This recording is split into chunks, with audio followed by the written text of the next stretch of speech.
Muy buenas a todos y bienvenidos a un nuevo episodio de Dejas el Podcast en el que hablamos de Nikola Jokic y de los perdedores en los playoffs.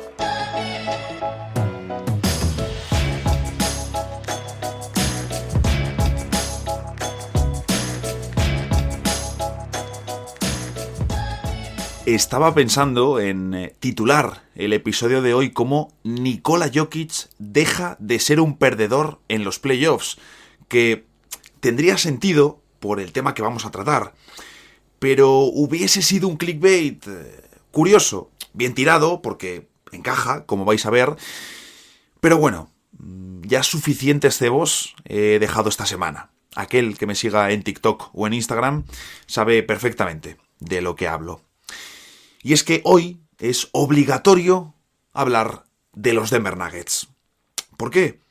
Porque se han metido en las finales de la NBA por primera vez en su historia. Sobre esto, además, tenéis un tema muy interesante publicado por Sergio Rabinal en Sporting News de cuando Denver sí jugó unas finales, las de 1976, las últimas de la ABA antes de su final y esa expansión de la NBA con algunas franquicias de la ABA. Sobre los Denver Nuggets, que son los protagonistas del episodio de hoy, traigo para empezar una reflexión, algo que ha dicho Charles Barkley y que, bueno, al final todos sabemos que el exjugador es una de las caras conocidas de la actualidad por su contenido, por sus opiniones.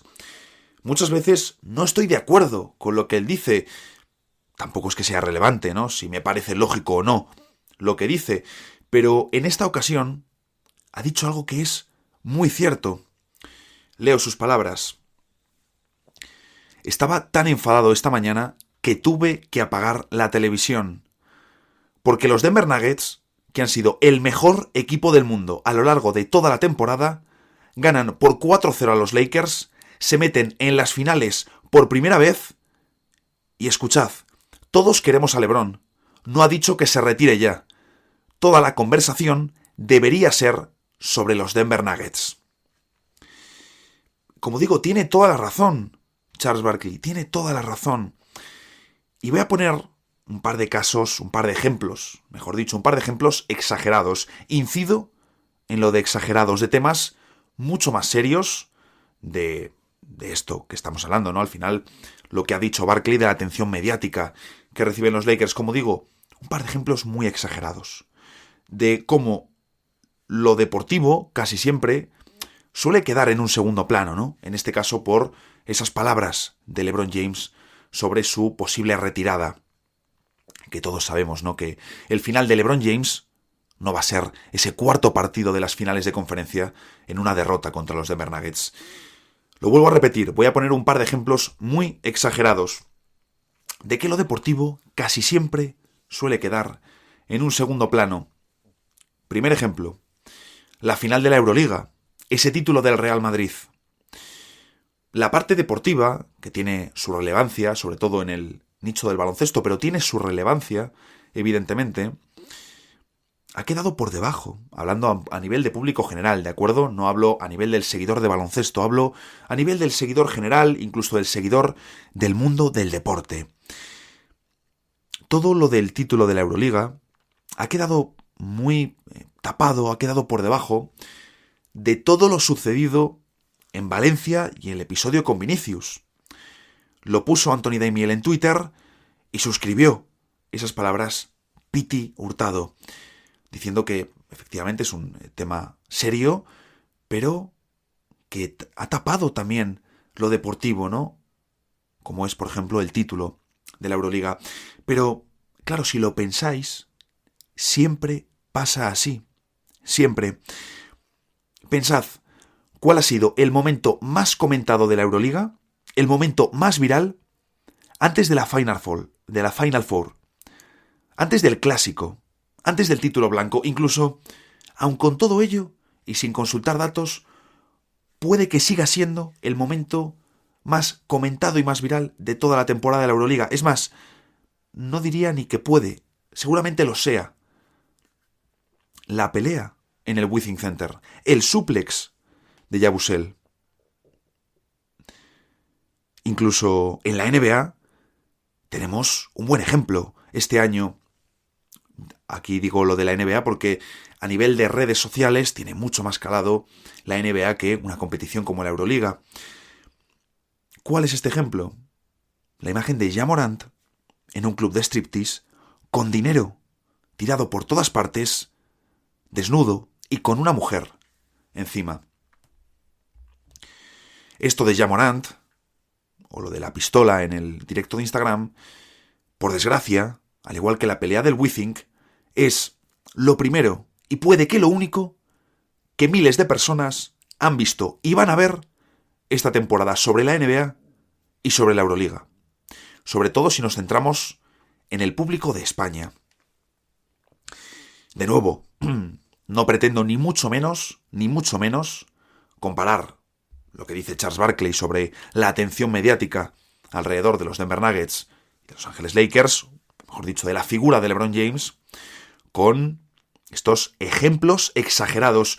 Pero respecto a la lupa mediática,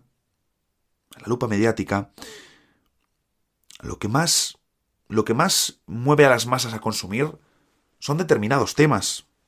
Y esto es así.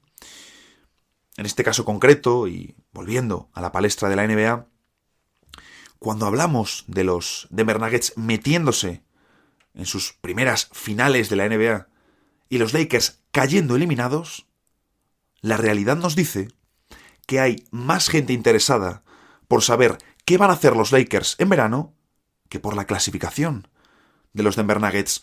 Y es una verdadera pena que un equipo que juega tan bien al baloncesto, como este de Colorado, no reciba más crédito. Lo apuntaba también Michael Malone, en parte después del primer encuentro de la serie. Esta es la primera vez que estoy arriba 1-0 y la serie ha terminado a favor de los Lakers, a los ojos de todo el mundo, porque pusieron a Rui Hachimura sobre Nikola Jokic en 6 posesiones. Ganaba Denver y la conversación no iba tanto sobre lo que ellos habían hecho, sino lo que tenían que hacer los Lakers. Aquí, entendiendo también cómo funciona este mundillo, parto una lanza, porque al final el foco en cada partido de playoffs suele estar en un aspecto, y me explico. A lo mejor es el ajuste que ha hecho Mazzulla, que ha hecho Boston, metiendo a Robert Williams de titular, con Al Horford jugando con 2 pivots para cubrir el aro, para evitar que Joel Embiid tenga tanto espacio. O puede ser el tema de que Miami ha cerrado mejor los 2 primeros partidos que Boston, con los Celtics siendo mejores durante 3 cuartos y los Heat superiores, pero muy superiores en el clutch. O ese elemento tan importante que fue en la serie entre los Knicks y los Cavaliers, los bloqueos entre pequeños. Jalen Brunson jugando un pick and pop con Josh Hart en vez de con un grande, para generar mejores ventajas. Por cierto, qué lejos parece que queda ahora la serie entre Knicks y Cavaliers. Así que al final, el foco en los playoffs está puesto en cada partido en un aspecto. Oye, este es el aspecto que ha sido clave. Esto ha cambiado el partido, o este parcial de este determinado momento, o que este jugador se ha enchufado aquí, o que Darvin Ham ha dado entrada a Lonnie Walker y ha metido 15 puntos en el último cuarto. Esto sucede. Y yo entiendo que lo más llamativo de ese primer partido de las finales del oeste, y ya se venía hablando en la previa, era cómo defienden los Lakers a Nikola Jokic. Ya no está Dwight Howard, que fue importante en Disney. Por lo tanto, ¿qué va a pasar? Pues, después de un primer tiempo destructor de Nikola Jokic, Darvin Ham introduce a Rui Hachimura como su defensor para que Davis esté en la ayuda. Es normal que sea el foco principal de atención del encuentro, porque este tema de los ajustes en playoffs gusta mucho, es la realidad. Y de eso debo decir que me alegro un montón, porque en la NBA hay muchísima gente que sigue con mayor interés el deadline que los propios partidos, que ve más información y más contenido relacionado con los traspasos que minutos de baloncesto. Esto es algo que por un lado habla bien de la salud de la liga a nivel de, oye, hay mucha gente interesada en temas que no son solo el baloncesto, pero por otro lado es bueno para vender, para lo que es la parte del negocio, pero en el largo plazo a ti te sigue interesando y necesitas que la gente siga consumiendo tu producto principal, y ese es el baloncesto. Aunque de nuevo, como digo, la mercadotecnia NBA está construida para que todo el tema de traspasos, draft, agencia libre sean elementos claves del calendario. Y el hecho de que los ajustes en playoffs interesen tanto a la gente, a mí es algo que me encanta porque interesan a ese espectador medio de la NBA, y por supuesto no lo digo con ningún desdén, la mayoría, bueno, todos nosotros somos espectadores medios de muchísimas cosas, ¿no? Realmente, a lo mejor eres más avanzado o eres un seguidor más avanzado o un tío con más fondo en determinados temas, en muy poquitos temas. Del resto, si te pones a consumir esos temas, eres un espectador medio. Y que al usuario medio de la NBA le interesen tanto los ajustes en playoffs o que han hecho este detallito para... es algo magnífico y a mí personalmente me encanta. Así que, como digo, es normal que lo de Hachimura defendiendo a Jokic sea lo más llamativo de ese partido, sobre todo en un partido en el que los Nuggets no pasaron por encima de los Lakers, sino que fue bastante combatido y incluso la sensación de los Lakers fue muy positiva. De hecho, yo creo que si dices, oye, después de ese primer partido, los Lakers van a recibir un 4-0, la mayoría de gente, yo incluido, hubiese dicho, hombre, Denver puede ganar perfectamente la serie, claro que sí, pero un 4-2 sacarán, ¿no? Por lo menos.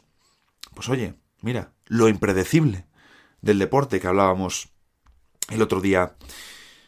Y si os dais cuenta, mirad, quiero hacer este episodio de los Denver Nuggets. Llevamos 12 minutos de episodio, es decir, por la mitad, un poco más, depende del día, del tema principal. Y estamos hablando de diferentes temas. Pero no tenemos a Denver en el foco. Ironías de la vida. Pero como digo, hay que hablar de Denver, del equipazo que son. Mejor récord del oeste en temporada regular. Quinto ataque más eficiente. También del curso. Y ojo a esto. 15º en ratio defensivo. Pero lo que hemos comentado. Les hemos visto mejores atrás. Con dudas, con parciales buenos, con últimos cuartos en los que han defendido, pero el verdadero salto defensivo llega en playoffs y más en sensaciones que en resultados, como vais a ver ahora. Porque si comparamos, hemos dicho que eran 15º en ratio defensivo en temporada regular de 30 equipos, eso es literalmente a mitad de tabla. De acuerdo, si miramos el dato, en playoffs son octavos de 16 equipos, justo en mitad de tabla. Y en ataque sí que han subido estadísticamente en cuanto a rendimiento una barbaridad. También, claro, haberle metido un 4-0 a un equipo en finales de conferencia ayuda a subir la estadística. Lógicamente, al igual que si Miami se mete con un 4-1 en finales de la NBA, sus estadísticas serán mucho más potentes que si lo hacen con un 4-3. La propia lógica nos lo dice. ¿Qué ocurre en ataque? En ataque, Denver tiene el mejor rendimiento ofensivo de los playoffs con casi 3 puntos de ventaja sobre el segundo. Boston Celtics, 3 puntos por cada 100 posesiones sobre el segundo mejor ataque de los playoffs es una diferencia muy significativa. Pero es que en net rating, por supuesto, también son los primeros, con casi 3 puntos de ventaja sobre Miami. Y al final es que hay que reconocer el camino que han llevado y en el que han confiado en Colorado. Michael Malone lleva como entrenador desde 2015, siendo criticado por el medio, yo el primero que lo he hecho, y Denver seguía renovando a su entrenador porque confiaban en él, confiaban en la continuidad. Nikola Jokic, uno de los mayores robos de la historia del draft, si no el más grande de toda la historia. Pick 41 del draft de 2014. Lleva en el equipo desde 2015 también. Y si miramos a Jamal Murray, pick 7 del draft 2016, lleva desde ese año en Denver, es decir, el núcleo de los Nuggets, ese tridente formado por Murray, Jokic y Malone, lleva unido desde 2016. Desde 2016, hablando de productos suyos, porque Murray y Jokic llegan elegidos y drafteados por la franquicia, desarrollados allí. Hablamos de que llevan 6 temporadas jugando juntos. Los 3, porque Jamal Murray se pierde una completa por lesión. Y ojo a este dato. 3 viajes a playoffs. El trío Murray, Jokic y Malone. 2019, 2020 y 2023. 2019 era el cuarto año de Malone en Denver. El primero de Jokic, All-Star, y el estreno del proyecto en playoffs. Ese año ganan a San Antonio en 7 partidos y luego pierden contra Portland también en 7. Una serie, por cierto, chulísima, aquella que nos regalaron Nuggets y Blazers. En 2020, al año siguiente, ganan a Utah en 7 partidos. En primera ronda, remontan de forma épica a los Clippers en semifinales del oeste y pierden en las finales de conferencia ante los Lakers, que terminarían siendo campeones. En 2021 no podías llegar lejos porque Jamal Murray estaba lesionado. En 2022 tampoco podías llegar lejos porque Murray y Michael Porter Jr. estaban lesionados. Y llegamos a 2023. Primer año en 3 que los Denver Nuggets tienen a su equipo sano. Y como mínimo, ya has llegado a finales de la NBA con una barrida de 4-0. Con una barrida de 4-0 y ganando equipos muy diferentes. Ganando equipos muy diferentes, como son los que han ganado este año. Y eso merece la pena también destacarlo. Y bueno, como mínimo finales de la NBA, pero lo más probable... Bueno, no es probable, no, desde luego favoritos al título en la previa, sin ningún tipo de duda, se meta quien se meta en la final desde la Conferencia Oeste.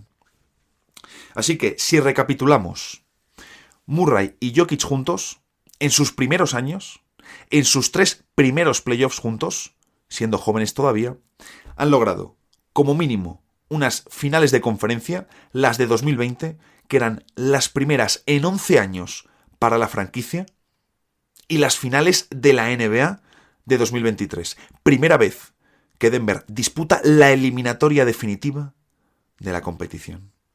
Y tienen Murray 26 años, un jugador que ha demostrado que ha nacido para este tipo de escenarios, y Nikola Jokic, 2 veces MVP de la NBA y estrella que siempre funciona muy bien en los playoffs, que tiene 28.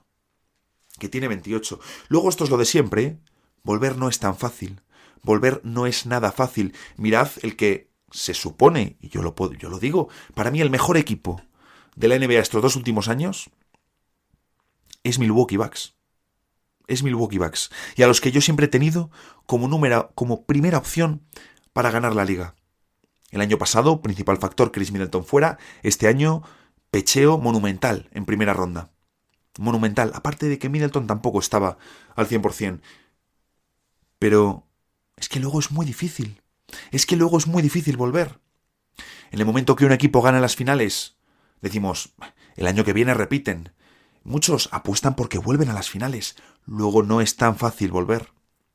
Lo explicamos en su día también con el caso de Oklahoma City Thunder, de James Harden, de Russell Westbrook, de Kevin Durant, de Serge Ibaka. Se daba por hecho que iban a volver cuando pierden la serie de 2012 contra Miami. Son muy jóvenes. Algún anillo va a caer seguro. Pues mirad,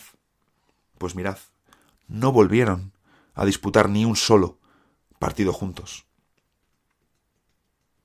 Luego no es tan fácil volver.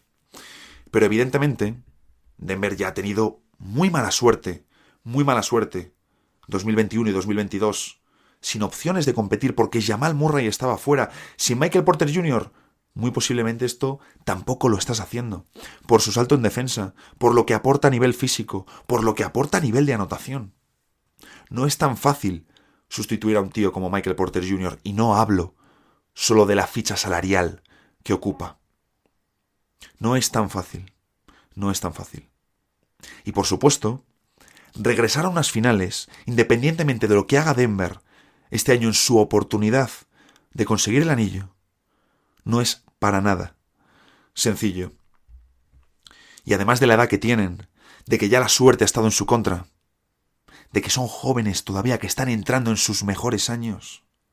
Por si fuese poco, Jokic y Michael Malone, entrenador y estrella, están cerca de cumplir una década completa trabajando juntos. Entonces, oye, me diréis, ¿y por qué pones? Voy a moverme un poco, voy a mover aquí la silla. ¿Y por qué pones lo de Jokic y los perdedores de playoffs como título? El año pasado, en 2022, y recuerdo bien la eliminatoria, Golden State superó de forma muy clara a Denver. Victoria 107-123 para el 1-0. Luego 106-126 para el 2-0. Y un más ajustado 118-113 para el 3-0. Después llegó la única victoria de los Nuggets. 121-126 y en el quinto y definitivo 98-102 para el 4-1. Stephen Curry, Jordan Poole y Klay Thompson hicieron muchísimo daño en esa serie, y el small ball de Golden State. Con Draymond, con Otto Porter Jr., como le han echado de menos, con Wiggins. Ese small ball desactivó a Denver. Por una razón muy sencilla, recuerdo comentarios, críticas, por supuesto en redes sociales, un océano completamente descontrolado, un océano de todo, porque te encuentras de todo. ¿Y qué significa poner un tuit? Pues es un mensaje más, en un lugar donde hay miles y miles de mensajes sin sentido, sin base, porque no hace falta, porque son las redes sociales. Y ahí leíamos críticas a Nikola Jokic, no excesivas, como hemos leído en otros casos, pero obviamente el que las hacía era una reacción exagerada, y como digo, sin sentido, pero es base de esa sobrereacción que impera en el deporte. Porque impera en el deporte. Había críticas porque Denver, con el MVP, recibiese un 3-0 y cayese tan rápido. Que cayesen en primera ronda. Pero, claro, entran dos factores. Uno, que no se puede dejar de lado, es que tenían enfrente al que terminó siendo el mejor equipo de la NBA, los campeones. Y por supuesto, el más importante, es que Jokic tenía a Will Barton de escudero. Will Barton era el jugador de Denver que más minutos tenía por partido en esa serie. Y fue el segundo en tiros intentados tras Jokic. ¿Cómo vas a ganar una serie de playoffs ante un equipo campeón con Will Barton, Aaron Gordon, Monte Morris, Jeff Green, Austin Rivers y Bones Hyland como jugadores principales de la rotación? Es que por mucho que esté Nikola Jokic, ningún MVP, por bueno y por dominante que sea, que todos son buenos, ninguno podría realizar semejante gesta. Luego, después de aquel episodio normal y corriente, después de una temporada en la que Jokic había estado solo, llegó un nuevo general manager, un nuevo ejecutivo a la franquicia de Denver Nuggets. Bueno, un nuevo cargo, mejor dicho, Calvin Booth. Se pone al frente de los movimientos en mayo de 2022 y lo que hizo, lo más importante, fue lo siguiente. Primero, en el draft, elegir a Christian Braun con el pick 21. Después, traspasar a Will Barton y a Monte Morris para conseguir a KCP. Después, firmar como agente libre a Bruce Brown. Con estos tres movimientos, ahí ya, por supuesto pendientes de cómo volvían Murray y Michael Porter Jr., ya en ese momento Jokic iba a tener a su alrededor el mejor equipo de toda su carrera. Por cierto, que Booth no solo hizo eso, hizo otros movimientos en verano, alguno low-key, como puede ser la renovación de Vlatko Cancar, pero es que siguió también, porque en febrero, para seguir dando esos retoques de bajo perfil, pero interesantes, que siguen añadiendo perfiles a tu equipo, trajo a otro pívot suplente que ha jugado muy poco, pero que se habló bastante de él hasta su traspaso, como fue Thomas Bryant, y firmó a Reggie Jackson, que tampoco juega en playoffs, pero si gana Denver, alguno descubrirá y se quedará loco viendo a Reggie Jackson con el título de campeón de la NBA. Puse en Twitter el otro día que Jokic tiene por primera vez estando en su prime, un equipo notable a su alrededor. Y me contestaba una persona diciendo que, hombre, que él ve algo más que un equipo notable. Pero claro, la diferencia realmente la marca Jokic y ese extra que da Jamal Murray en playoffs. Estoy de acuerdo en que el conjunto es sólido, es muy sólido, pero todo parte de la figura extraordinaria de Nikola Jokic. Ese jugador que algunos querían tildar de perdedor el año pasado por no ganar a los campeones estando Murray y Michael Porter Jr. lesionados y con Will Barton de segunda espada. Murray es auténtico fuego en los playoffs. Gordon da ese punto físico y hace puntos. Mucho trabajo en defensa. El mejor acompañante para Jokic. Michael Porter Jr., su capacidad de tiro la mejor atrás. Y los papelones de KCP y Bruce Brown. Hemos hablado ya de ellos, pero todos son mejores por Jokic. Es el centro del equipo. La figura alrededor de quien orbitan. Y por supuesto, al igual que su presencia ayuda a Jokic, Jokic les ayuda a ellos. Es una sinergia en la que todos se ven beneficiados y Denver ha necesitado años para llegar a este punto. Momentos de pasarlo mal, como estar 2 playoffs consecutivos sin tener a tu grupo sano. Y también retoques, también cambios. Recordemos que este equipo ha tenido a Jerami Grant o a Paul Millsap de acompañantes de Jokic. Incluso Juancho Hernández fue también en algunos tramos de temporada regular, el 4 titular al lado de Jokic. Y por todo ello, merecen mucho reconocimiento. Merecen que alabemos primero su juego, su impresionante capacidad para hacer puntos, para responder siempre en ataque, como vimos en el final del cuarto partido en Hollywood, cuando LeBron y los Lakers jugaban con desesperación. Porque, ¿qué ocurre? Denver supone también un desafío de físico, de tamaño, de ritmo, de tener que elegir en defensa, porque no vas a llegar a tapar a todos. Esto de llamar perdedor a un jugador siempre pasa. En menor escala, sin hablar de un MVP, tenemos un muy buen ejemplo en Kyle Lowry. Por supuesto, nunca ha sido, por supuesto ni será, tan diferencial como Jokic, pero con Lowry, el Lowry Prime de Toronto, pasaba una cosa muy curiosa. Cada vez que perdían contra Cleveland y LeBron en playoffs, eran señalados él y DeMar DeRozan, también el entrenador, pero el buen Dwayne Casey, pero Lowry, DeRozan, Casey eran los más señalados siempre. Terminaban las series, eran unos perdedores. Solo había que ver las redes cómo ardían en playoffs. Pero en cuanto ganaron el título de 2019, todo el mundo alababa a Kyle Lowry. ¿Había cambiado de repente tanto de un año a otro? No. Lowry seguía siendo exactamente el mismo jugador. Estaba Kawhi Leonard, lo que te cambia la jerarquía del equipo, pero era el mismo jugador. Jokic, por supuesto, no ha recibido tanta crítica como Lowry, ni tuvo tantas caídas en playoffs, pero es que es muy difícil llegar a las finales. Muy difícil. ni Lowry era un perdedor cuando no llegaba, porque Cleveland y LeBron eran superiores, ni Jokic lo era el año pasado.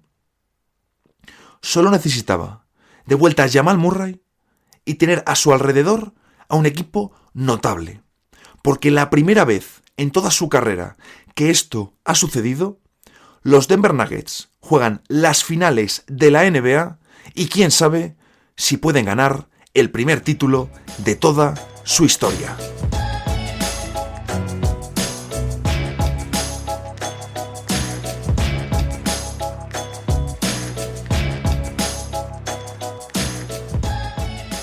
Le he tenido que pegar ahora un traguito a la botella de agua. Ya me notaba ahí un poco con complicaciones para continuar. Pero, ya sabéis, es jueves. Hoy toca la sección de noticias. Traigo varias cositas con toques de mercado también. Algo que vamos a empezar a tratar más pronto que tarde aquí en el podcast con temas principales de episodios. Lo primero, Jamal Murray elegible para mega extensión. Creo que tocaba traer este tema, sobre todo habiendo hablado tanto de los Denver Nuggets. Por cierto, las finales de conferencia que se ha marcado Jamal Murray, yo ahora mismo, esto es sin mirar datos, sin mirar en ninguna base de información, ¿cuántos jugadores de ese perfil, es decir, un guard, anotador, microondas, que no es un creador para el resto, sino un anotador desatado, ¿cuántos jugadores de ese perfil que no sean All-Star, porque Jamal Murray no es All-Star, han tenido una serie así de salvaje, metiendo o siendo súper claves, fundamentales, para meter a su equipo en las finales de la NBA? O avanzar cualquier ronda, vaya, No sé cuántos precedentes habrá. El caso es que el canadiense va a ser elegible este verano para una extensión de contrato de 3 años y 144 millones de dólares, es decir, a 48 de media por curso, según informa Brian Windhorst de ESPN. ¿Cuál es la historia? Murray tiene 2 años más de contrato, hasta 2025, por 33 y 36 millones de dólares. Si espera a la próxima temporada y consigue ser All-NBA, sería elegible para una renovación por el máximo. A mí, la verdad, por su juego en temporada regular y la competencia en los puestos de guard, que es la competencia más exigente de toda la liga, me sorprendería mucho ver a Jamal Murray en los All-NBA. Ahora, ojo, si ganan el título, o incluso sin ganarlo, va a haber más atención mediática en los Denver Nuggets el año que viene, que de por sí no es el equipo más mediático de los potentes o el mercado más mediático. Al igual que Nikola Jokic, será uno de los MVPs menos mediáticos a nivel de masas. Por supuesto, todo el que sigue la NBA adora a Nikola Jokic, que es un tío entrañable. Es decir, los Nuggets van a tener más atención el año que viene, pero hay mucha competencia y Murray nunca ha sido de petarlo en temporada regular, aunque lo mismo, si ganas el anillo, te interesa apretar en temporada regular si te pueden caer bastantes millones más el siguiente verano. De todos modos, lo importante es, si tú ganas el anillo, que te metan los millones que, vamos, da absolutamente igual. Una vez que se haya ganado, ya está todo justificado, sobre todo para una franquicia como Denver o como puedan ser mis Phoenix Suns, que nunca han ganado el título. Si con una de esas franquicias ganas, todo está justificado. Segunda noticia, podría salir Jaylen Brown de Boston. La pasada temporada, los Celtics huyeron de la idea de traspasar a Jaylen durante la temporada antes de que se diese ese giro radical con Ime Udoka y terminasen en las finales de la NBA. ¿Qué ocurre? Que a Jaylen solo le queda un año más de contrato y él sí que es elegible para esa max extension. Pero ¿qué ocurre? Que solo la pueden ofrecer los Celtics y si firmase no podría salir traspasado durante toda la temporada. Y dice Zach Lowe que si Boston le pone en el mercado se necesitaría una oferta robusta, en la traducción, eso en español no sé si lo vamos a escuchar mucho, incluso para simplemente hacer a los Celtics levantar el teléfono. ¿Y qué queréis que os diga? Normal. Vamos a ver qué hacen los Celtics si se la pegan en las finales de conferencia. Vamos a ver. Yo ya puse el otro día en Twitter que, hombre, si ganas el partido, el cuarto, te pones 3-1 y te vas a Boston, eso es un cambio de dinámica importante. Jimmy Butler ha dicho que también lo será para ellos, por supuesto, pero, hombre, aunque no ganes, aunque no vayas a ganar la serie si eres los Celtics, nunca se ha hecho algo así, es importante de cara a las finales, ¿no? El desgaste competitivo con el que pueda llegar Miami Heat.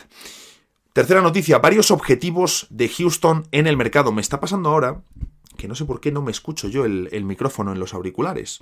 Entonces veo que se está grabando, pero no me escucho. Varios objetivos de Houston en el mercado. Según Kelly Iko de The Athletic, además del caso James Harden, Houston tiene otros nombres apuntados. Quieren ir a por 2 agentes libres, Brook López y Dillon Brooks, y negociar los casos de 2 restringidos, Austin Reeves y Cameron Johnson. Se supone que Houston quiere acelerar su proyecto y negociarán posibles movimientos para traspasar el pick 4 con otros jóvenes de la plantilla. Me genera curiosidad el verano de los Rockets. Me parece estupendo que quieran traer veteranos, pero Harden cobrando 50 millones por temporada no creo que sea lo que necesites. Y última noticia, como no podían faltar, sobre los Lakers. Ya se disparan las informaciones de cara a su verano y la próxima temporada. Me ha gustado también algo que ha dicho Malik Beasley sobre que si este equipo hubiese tenido las repeticiones necesarias, más tiempo juntos, una temporada completa, el training camp, que es siempre muy importante, ganarían la NBA. Mi pregunta, y esta os la lanzo a vosotros, es: ¿podría estar o podría haber estado Malik Beasley por delante de Lonnie Walker, Dennis Schroeder o incluso D'Angelo Russell? Si lo pensáis, los Lakers de Disney funcionan muy bien con LeBron de base principal. Eso no lo puedes hacer ahora con LeBron de 38 años, pero si tienes a Reeves manejando, si tienes incluso a Schroeder de vuelta, pregunto, ¿puede entrar Malik Beasley en esa rotación? Con un papel pequeño, pero que juegue en playoffs.